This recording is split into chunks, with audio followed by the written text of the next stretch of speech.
إلا الله وحده لا شريك له نشهد أن محمدا عبده ورسوله الذي أرسله بالحق بشيرا ونذيرا وداعيا إلى الله بإذنه وسراجا منيرا وسلم تسليما كثيرا أما بعد فأعوذ بالله من الشيطان الرجيم بسم الله الرحمن الرحيم إن الذين قالوا ربنا الله ثم استقاموا تتنزل عليهم الملائكة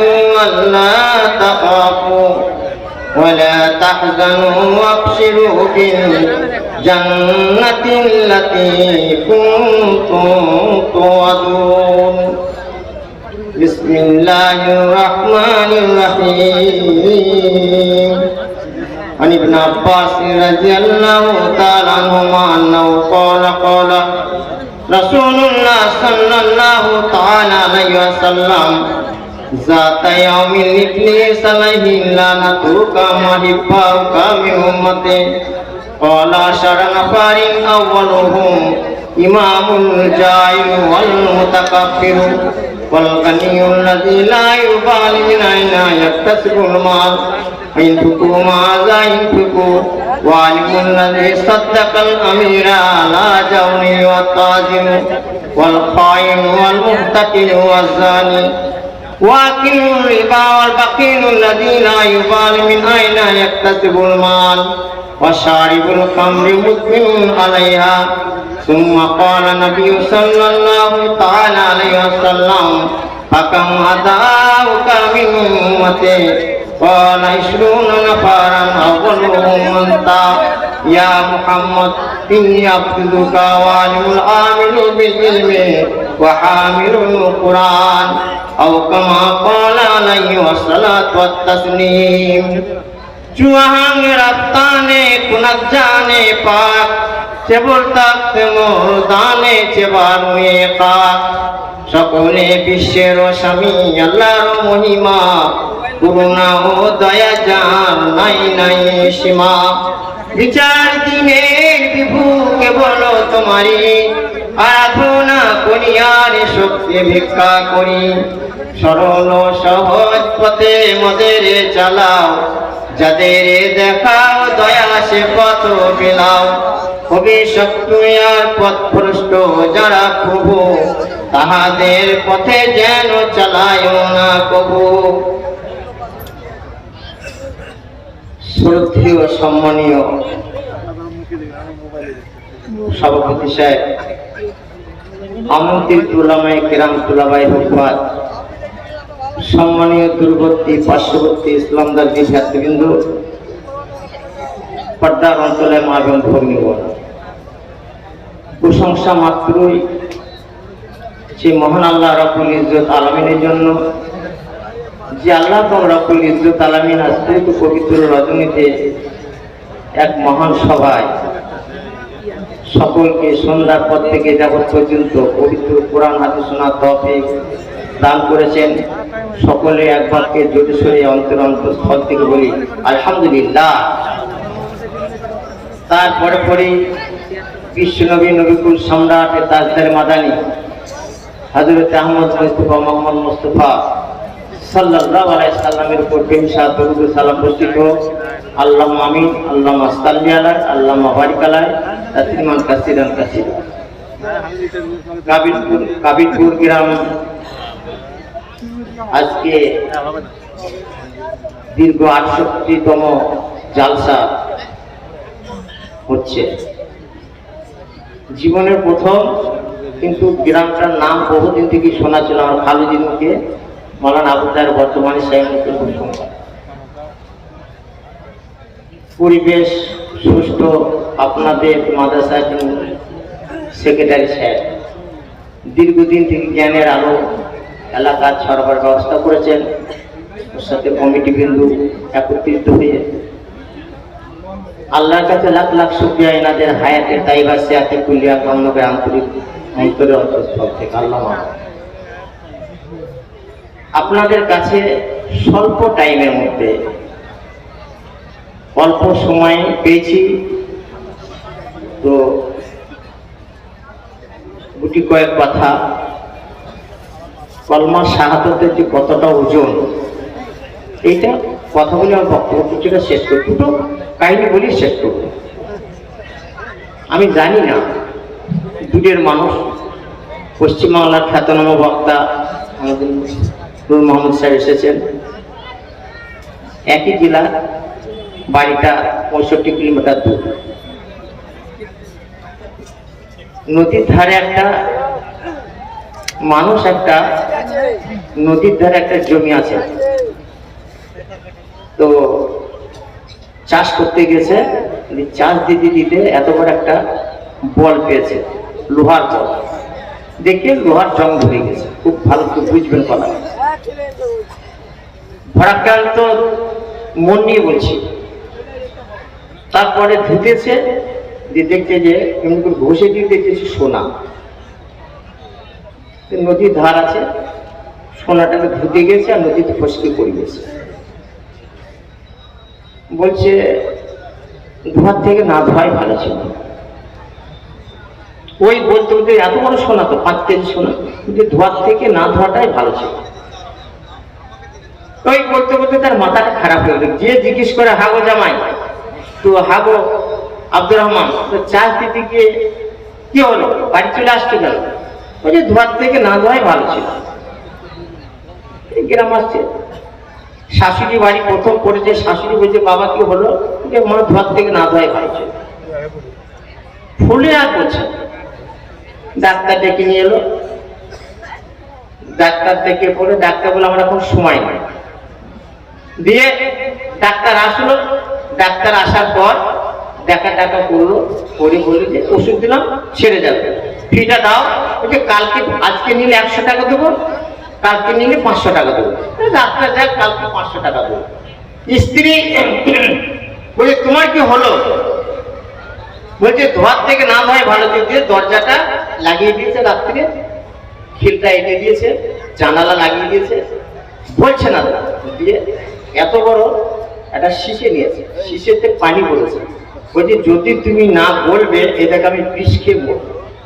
ওই যে দাঁড়াবো, বিষ খেয়ে না, বিষ তো নয়, মেয়ে তো স্বামীর কাছে কিভাবে কথাবার্তা করে জানে। তারপর বলছে বিষ খেয়ে হবে। কি ব্যাপার?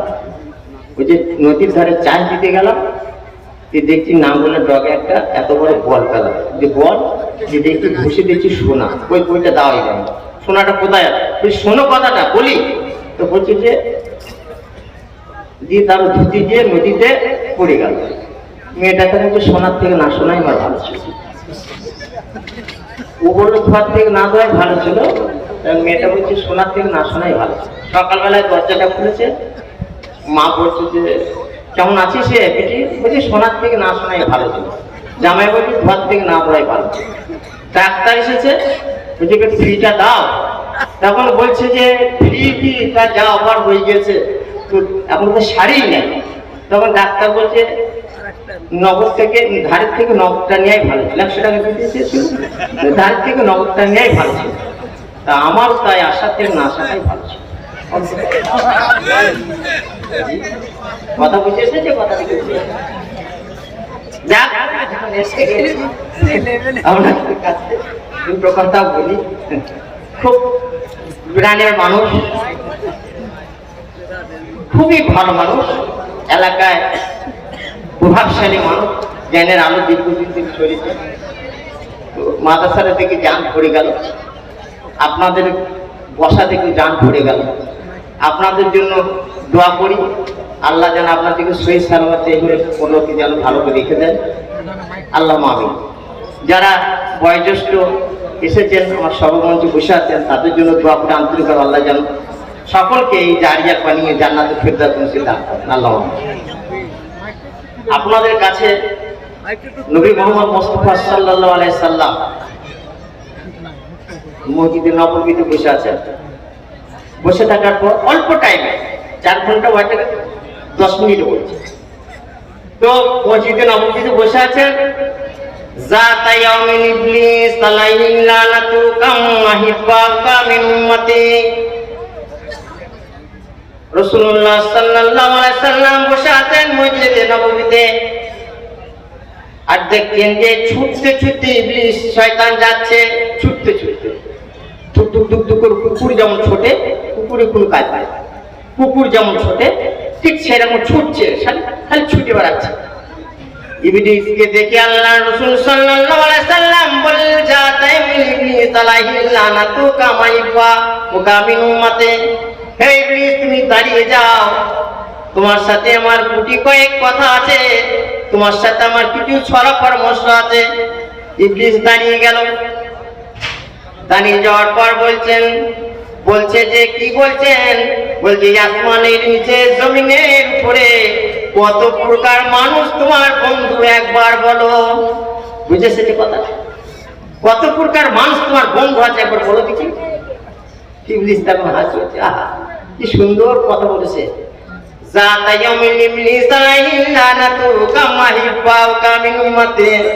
ইবলিস ঠোঁটের ফাঁক থেকে বলে, ক্বালা সারানা পারিন।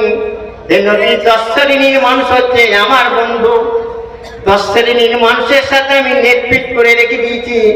10 শ্রেণীর মানুষ হচ্ছে আমার অন্তরঙ্গ বন্ধু, কিন্তু তাদেরকে আমি দেখতে পাবেন মাথায় টুপি দিয়ে প্রথম কাতারে তারা দাঁড়িয়ে থাকবে। তারা ওয়াদা করলে ওয়াদা খিলাফ করবে, তারা কথা দিলে তারা কথা রাখবে না, কিন্তু নামাজ যখন পড়তে যাবে তারা মানে নিচে জমিনের উপরে দেখবেন যে এদের থেকে বড় আল্লাহওয়ালা কেউ নাই। কিন্তু তাদের ভিতরে আমি এত সুন্দর মেসেজ ফিট করে রেখেছি যে কথাটাই হবে আমার তরফ থেকে হবে। তারা কুরবানির গরু কিনবে, রোজা রাখবে না। যারা রোজা রাখবে, রোজদার থেকে বলে চলে যাও, ঢাকায় চাঁদ উঠেছে, কালামাদি করতেই হবে। রোজাদার বলবে যে একটা যদি করতে হয় তা করবো, তোরা করগা, আমরা খালি করবো। নবী এইরকম মানুষ আমি ফিট করে রেখেছি, তারা হচ্ছে আমার দলের। হয়তো হয় না, বলে 29টা রোজা হচ্ছে চাঁদ দেখা যাবে, ঢাকায় চাঁদ দেখে গেছে, ওই মক্কায় চাঁদ দেখে গেছে, অমুক চাঁদ গেছে, একটা তোরা করবি করগা, আমরা খালি করবোই করবো। নবী বলছে, নবী ওরা হচ্ছে আমার দলের মানুষ।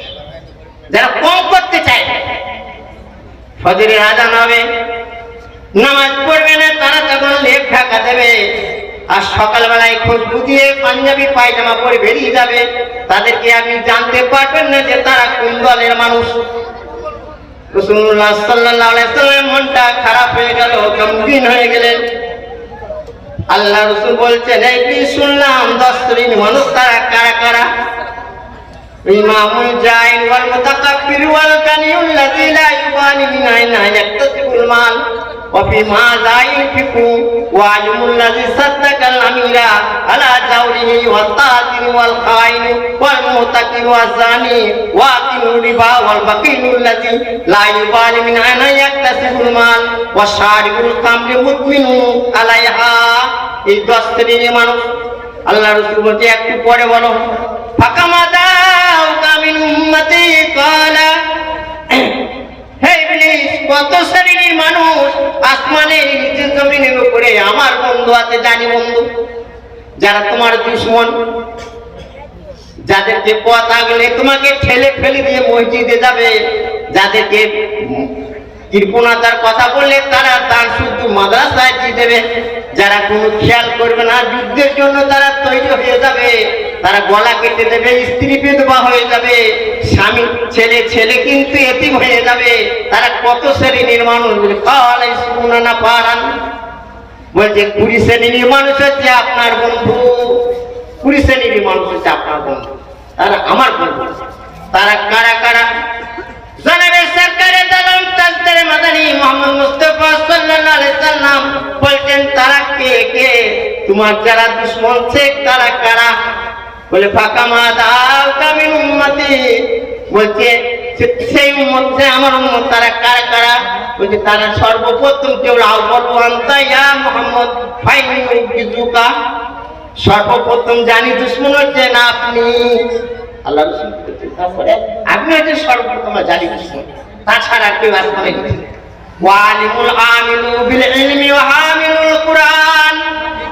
দ্বিতীয় নম্বর আমার জানি দুশ্মন হচ্ছে আলেম সম্প্রদায়, যারা কোরআন পড়ায়, যারা মাদ্রাসাকে নিয়ে, যারা মাদ্রাসাতে কাজ করে, যারা মাদ্রাসা সুন্দরভাবে পরিচালনা করে, তারা হচ্ছে 2 নম্বর দুশমন। আলিমুল আমিলু বিল ইলমি ওয়া হামিলুল কুরআন।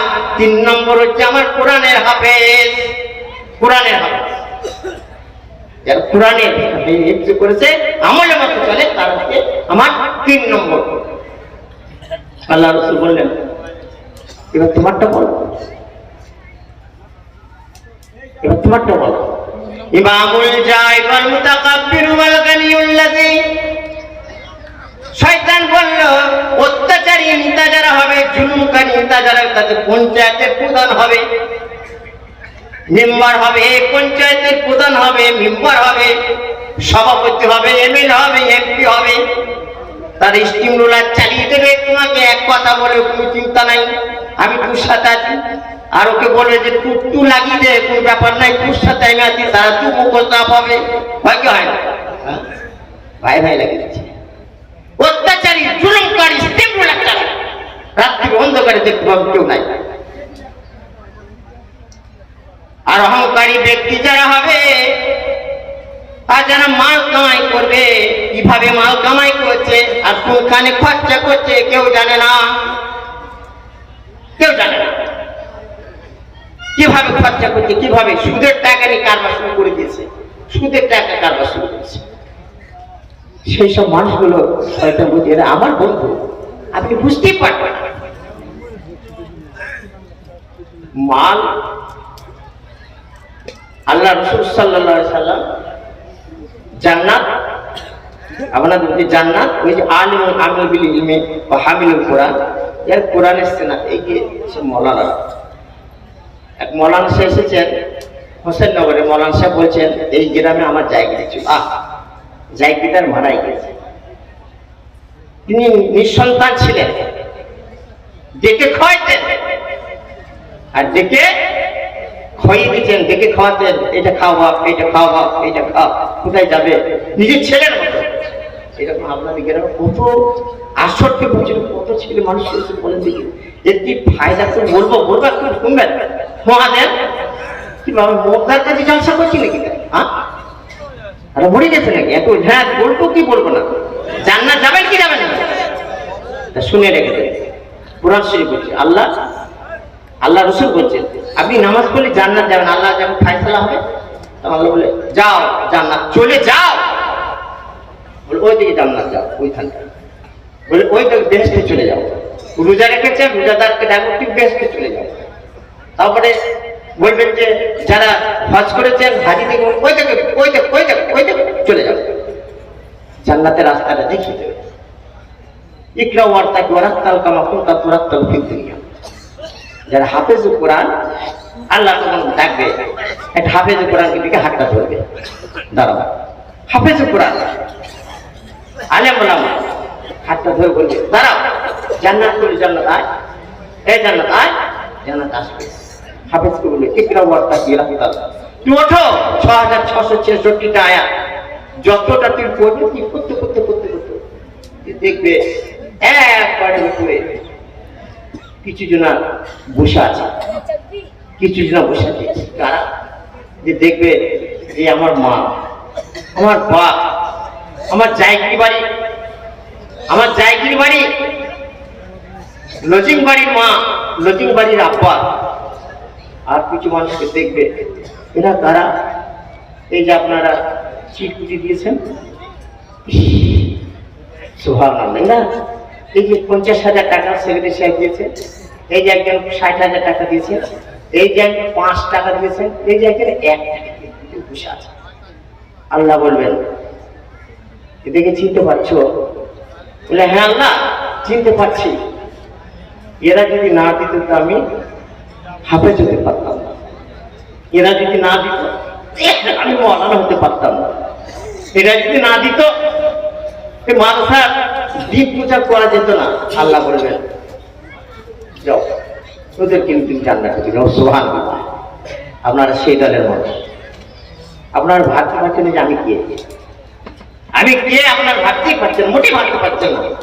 আল্লাহ বলবে, হাফিজকে বলে জান্নাত কাছে কাছে চাও, পড়ো পড়াতাল আমার কোনটা তোরাতাল ফির দুনিয়া, তুমি দুনিয়াতে যেমন ভাবে কোরআন শরীফ পড়তে আস্তে আস্তে পড়ো, আর আস্তে আস্তে উঠো, আস্তে আস্তে পড়ো, আস্তে আস্তে উঠো। উঠে এখন তো ইঞ্জিনিয়ার প্ল্যানিং এর দেখেন, যেখানে ইঞ্জিনিয়ার প্ল্যানিং এ আমরা ঘর করছি দেখছি, যেখানে সিঁড়ি আছে সেখানে ঘর তৈরি করে দিচ্ছি, যেখানে দুটো চারটি সিঁড়ি পড়ে দেখি ঘর। জান্নাতে ঠিক সিস্টেম ওইভাবে হয়ে যাবে। আপনারা এত যে টাকা দিলেন, আপনারা ভেবেছেন? কোনো সব ভাবেন না, দিচ্ছে হয় দিতে হয়, দিতে হয় দিচ্ছি না। বিশাল জিনিস, বিশাল জিনিস, যেটা আপনার কল্পনা করতে পারেন। এই জালসা হাফেজ আইনুল বারী সাহেবের আপনারা শুনেছেন। হাফেজ আইনুল বারী সাহেব বলছিলেন, আমার মা একটা জালসা শুনছিলেন, ভালো করে শুনবেন। মা জালসা শুনছিলেন, দিয়ে রাত্রিরে আমার মা আর আব্বা ঝগড়া লেগে গেল। বলে কি ব্যাপার? আমার মা বললো ছেলেকে মৌলানা করবো, হাফেজ করবো, আমার আব্বা বলে মৌলানা হবে। দিয়ে মায়ের ডিগ্রি হয়ে গেল, মা পাস করলো, মায়ের টাইম পাস হয়ে গেল, আমি আকরা মাদ্রাসা ভর্তি করে দিলাম, 6 মাসে হাফেজ হয়ে গেল। হাফেজ বললো, হাফেজ সাহেব বলছিলেন যে আমার মা জালসা শুনে মৌলানা সাহেবের ওয়াজ হৃদয়ঙ্গম করে আমি হাফেজ করবো। আপনারা হাফেজ না করতে পারেন, মৌলানা না করতে পারেন, টাকা তো দিচ্ছেন। ভাইজুদ্দিন সাহেবের হাতে টাকা দিলেন, যে এই টাকা দিলাম, গচ্ছিত সম্পদ দিলাম, আমি একটা মত বুঝাই বুজুর্গ দোস্ত ভাইরা আমার, সেই পজিশন আপনারা এসেছেন। মাদ্রাসাটা আপনাদের, মাদেরকে বোনদেরকে বলতে আপনাদের। একটা ছোট কথা বলে যাচ্ছে, আমি তো আদায় করি না, আর আদায় করতে তেমন একটা জানিও না, তবে 2 মিনিট আপনাদের কাছে আপনার টাইম রয়েছে, 2 মিনিট একটা টাইম রয়েছে। যদি আমার হাতে টাকা কিছু দিবার মন হয়, যদি মনে করেন যে হায়াতুল্লাহ সাহেব আপনার হাতে 10,000 টাকা 20,000 টাকা দিলাম, যদি দোয়া কবুল না হয় আমার হাত দিয়ে, আমি কসম করে বলছি, সম্ভবত দোয়া যদি কবুল না হয়, আমি হায়াতুল্লাহ বর্তমানে কথা দিয়ে যাচ্ছি, টাকা ফিরে দিয়ে যাবো। তো 2 মিনিট 4 মিনিট হলে হবে না। যাকে এবার দুটো কথা আপনাদেরকে বলি। একটা মানুষ, বুখারী শরীফের 495 পৃষ্ঠার হাদিস আছে, একটা মানুষের মেলা ছেলে ছিল। ছেলেটা এত ছেলে ছিল যে লোকটা খেটে খেটে খেটে খেটে জীবনটাকে তামা করে দিয়েছে, কিচ্ছু সে করতে পারে নাই, শুধু খেটেই গেছে। লাম্মা হুজরা ইয়াবিন কুনতু লাকুম, একদিন মানুষটা সহ্যগত হয়ে গেল। তারপর ছেলেটি চিন্তা করলো, বললো বাপ শুনো, লাম্মা হুজরা ইয়াবিন কুনতু লাকুম, তোমাদের আমি কেমন আব্বা ছিলাম তোমরা একবার আমার সম্মুখে বলো। বলু খায়রা বিন, তখন এবার ছেলেগুলো তখন এক বাক্যে বললো যে পৃথিবীতে আসমানের নিচে জমিনের উপরে আপনার থেকে আমার কেউ ভালো, আমাদের ভালো আব্বা ছিল না। আপনি এত টাকা আমাদেরকে গচ্ছিত করে দিয়ে গেছেন, ঘোড়ার মহল করে দিয়ে গিয়েছেন, হাতির ষাঁড় বানিয়ে দিয়ে গিয়েছেন, আমাদের কত কি বানিয়ে দিয়েছেন, টাকার উপর টাকা, সোনা গহনা কত কি দিয়েছেন, জিন্দিগিতে আমাদের কোনদিন অভাব আমাদের আসবে না। তখন ওই লোকটা যখন কাঁদছে, চোখ দিয়ে পানি ফেলছে, আর বলছে করু খায়রাফিন, বলছে ইন্না আমাল, বলে না আমি কোন সময় আমি ভালো কাজ করতে পারি নাই, আমার জীবনে একটা ভালো আমল নাই যে আমি সেই আমলে আমি পার হয়ে চলে যাব। তখন ওই ছেলেদেরকে বলছে ফারিকুনি সুম্মা সাফুনি সুম্মা দারুনি, ও আমার প্রাণের সন্তানেরা শোনো, তোমাদেরকে করজোড়ে নিবেদন করে আমি বলছি, কলু খায়রাফিন, তোমাদের আমি ভালো কোনো আব্বা ছিলাম না, অতএব এই ভালো আব্বা না হওয়ার কারণে তোমাদেরকে আমি একটা ওসিয়ত করে যাচ্ছি, আমি যখন মরে যাব, কিন্তু আমাকে খবরদার তোমরা কবর দিও না, খবরদার তোমরা আমাকে কবর দিও না, কারণ কবর দিলে আল্লাহ আমাকে ধরবে, আমি কি হিসাব দেবো। ভাইয়ের আমার, ছোট্ট একটা এক্সাম্পল শুনে নেন। একটা মানুষের 2 সন্তান ছিল, হাদিস থেকে বুঝাবার জন্য, একটা মানুষের 2 সন্তান ছিল, সন্তান থাকার পর বড় হয়ে গেছে, তখন এবার বাপ শয্যাগত হয়েছে। বাপ যখন দুই সন্তানকে ডাকতে বলছে, বাপ শোন, আমি মরে যাব, খানা করবি, দেশের মানুষকে চলে যাবে, কিন্তু কবরস্থানায় কেউ দাঁড়িয়ে থাকবে না।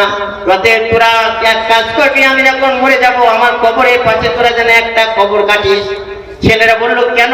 বলছে তোরা আমাকে যখন সুবিধা হবে ওই কবরে তোরা একজন বসে থাকবে, আমার সাহস হবে। দুই ভাই যখন চিন্তা করছে, বাপ যখন বলেছে নিশ্চয়ই কিছু ব্যাপার আছে। বাপ যখন মারা গেল, মারা যাওয়ার পর জানাজার নামাজ হয়ে গেল, দাফন হয়ে গেল। হয়ে যাওয়ার পর তখন এবার ছোট ভাই বড় ভাই দুইজন যুক্তি করছে, বলছে যে ভাই তুমি শুয়ে পড়ো কবরে। বড় ভাই বলছে তুই তো জানিস আমার তো এই কিছুদিন আগে ব্যাঙ্গালোর থেকে ঘুরে আসলাম, আমি হার্টের রোগ, কবরে আমার শুলে আমার অসুবিধা আছে। ছোট ভাই তখন সঙ্গে সঙ্গে বলছে তুমি তো জানো আমার বীর্য রোগ আছে, আমার হ্যাটুলে আমার অজ্ঞান হয়ে যাবো। দুইজনে যখন ঝগড়া লেগে গেল, খুব ভালো করে বুঝাইতে চাইছি আল্লাহ রাব্বুল ইজ্জত আলামিন আপনাকে ছাড়বে না, আমাকে ছাড়বে না, সারা জানের মানুষকে ছাড়বে না, সেটা বোঝাতে চাচ্ছি। তখন এবার দুইজন যখন ঝামেলা লেগে গেল, কাঠুরিয়া কাঠ কাটতে আসছে, গাছ কাটবে, কাঠ নিয়ে বাজারে বিক্রি করবে। তখন এবার ওই লোকটা বলছে যে কাঠুরিয়া বলছে ভাই তোমরা কেন ঝগড়া করছো, কারণ কি? তখন বললো ভাই তোমাকে একটা কথা বলছি, তুমি কতদিন কাটছো? বলছে 20 বছর আমি কাঠ কাটছি। 20 বছর কাঠ কাটছো, তবে এক কাজ করো, তোমার কি ঘর আছে? বলছে আমার ঘর নাই, দুধ নাই, কিচ্ছু নাই, আমরা শুধু কাঠ কাটি আর বাজারে বিক্রি করি আর খাই। তখন বলছে ভাই এক কাজ করো, তাইলে তোমাকে আমরা 10,000 টাকা দেবো আর 2 বিঘে জায়গা দেবো, আর কি করবো সাগর দিঘিতে 2খানা বাড়ি আছে, একটা তোমাকে বাড়ি দিয়ে দেবো। বলছে কি করতে হবে? বলছে এই কবরটাদের মধ্যে তুমি খালি 10 মিনিট শুয়ে থাকবে, চিন্তা নাই। তখন এবার কাঠুরিয়া যখন কাঠ কাটা বাদ দিয়ে কবরে যখন শুলো, করে চাদরটা চাপিয়ে দিল, টাকা নিয়ে ঢুকে পড়লো, চাপিয়ে দিল। চাপিয়ে দেওয়ার পর আল্লাহর কি করিশ্মা দেখেন, এবার ফেরেশতা আসছে। ফেরেশতা আসার পর তখন এবার বলছে প্রথম কবরে ঢুকবো না দ্বিতীয় কবরে ঢুকবো। তখন দেখি প্রথম কবরে যখন ঢুকলো, ঢোকার পর দেখছে জিন্দা মানুষ, বুকের উপরে চেপে যাবো চাই। তুই নাম কি? বলছে সলিমুদ্দিন। তুই কি করিস? বলছে কাঠ কাটি, ভালো করে বুঝবেন। তুই কি করিস? কাঠ কাটি। বলছে কিসে কাটবে? এই কুড়ুলে কাটি। এই কুড়ুলটা কি করে কিনেছিলি? বলছি খেতে কিনেছিলাম। কত দাম? 4 আনা। 4 আনা। তুই খেটেছিলি? বলছে হ্যাঁ। কতদিন কতক্ষণ খেটেছিলি? 6 ঘন্টা তোর ডিউটি ছিল, 4 ঘন্টা খেটেছিস। 2 ঘন্টা হারাম পয়সার ভিতরে ঢোকানো আছে, 2 ঘন্টা হারাম পয়সা ঢোকানো আছে। এই করতে করতে করতে করতে 3.5 ঘন্টা যখন কেটে গেল, তখন এবার বললো ফেরেশতা বলছে এবার ছেড়ে দে। ছেড়ে দেওয়ার পর যখন লাফিয়ে উঠলো, লাফিয়ে ওঠার পর এবার আস্তে আস্তে ছুটছে, খুব ছুটছে, ছোটার পর দুই ভাই ছোটে। তখন এবার একটা কল পেলো, কলের কাছে যে দুই ভাই দাঁড়াবে, কি হলো? দাঁড়া, যে ঢক ঢক করে পানি খেলো। পানি খাওয়ার পর তখন হাঁপাইলো। তখন মনে মনে ভাবছে, তারা ওই দুই ভাই বলছে কি ফেরেশতাকে কি কুরুল দিয়ে কি আঘাত করতে পেরেছো? বলছে কি কারণ কি? বলছি তুমি তো কেন এত হাঁপাইছো কেন? বলছে শোন। সঙ্গে সঙ্গে তখন পকেট থেকে 5,000 টাকা এমনি করে নিল। 5,000 টাকা যখন নেওয়ার পর বড় ভাই বলছে ভাই ধর। বলছে কেন? বলছে 5,000 টাকা আমার দরকার নাই, তোর বাপের ওই 2তলা বাড়ির আমার দরকার নাই, 5 বিঘে জায়গারও দরকার নাই, 4 আনা কুড়ুলের জন্য যদি 3.5 ঘন্টা হিসাব লাগে, তোর বাপের অত সম্পত্তি, অত টাকা, কত হিসাব লাগে তোর বাপই বুঝতে পারছে। বুঝেছি ঠিক কথাটা বললাম? জি, আপনার ভাত এড়িয়ে যাবে। জি তাই হয়ে গেছে, আমি জানছি, ওই জন্য তো ধরলাম। তা ভাই 1 মিনিট, 1 বছর দোয়া করবো। দোয়া যদি একজনের কাছে দোয়া যদি কবুল না হয়, আমি হায়াতুল্লাহ বর্তমানে কসম করে বলছি টাকা ফিরে দিয়ে যাবো। 10,000 টাকা আমার থেকে দেওয়ার মতন আছে। কাবা ঘরে গিলাপ ধরে ইনশাআল্লাহ রমজানের পর দিয়ে দোয়া করবো। দেখেন একবার হায়াতুল্লাহ বর্তমানে কেমন পরীক্ষা করে দেখেন, 10,000 টাকা কিন্তু দেওয়ার মতন আছে। 1 বছর আপনার জন্য দোয়া করবো। যদি মনে করেন টাকা যেখানেই বলে ফিরে দিয়ে চলে যাবে ইনশাআল্লাহ। ভাই দিন, ভাই রাতে দিন, 10,000 টাকা লিখে দেন, 1 বছর আপনার জন্য দোয়া করবো। 1 বছর দোয়া করবো ইনশাআল্লাহ। কোন বন্ধু আছেন আল্লাহর রাস্তে আছেন ভাই দেওয়ার মতো? কেউ আছেন? 10,000 টাকা কেউ নেই? 10,000 টাকা দেওয়ার মতো কে আছে? 2 জন 5 করে কে আছে? একবার দেখেন হায়াতুল্লাহ বর্তমানে একবার পরীক্ষা করে দেখেন। মোহাম্মদ সাহেব শিখেছেন ভাই, বলুন। জি কে আছে?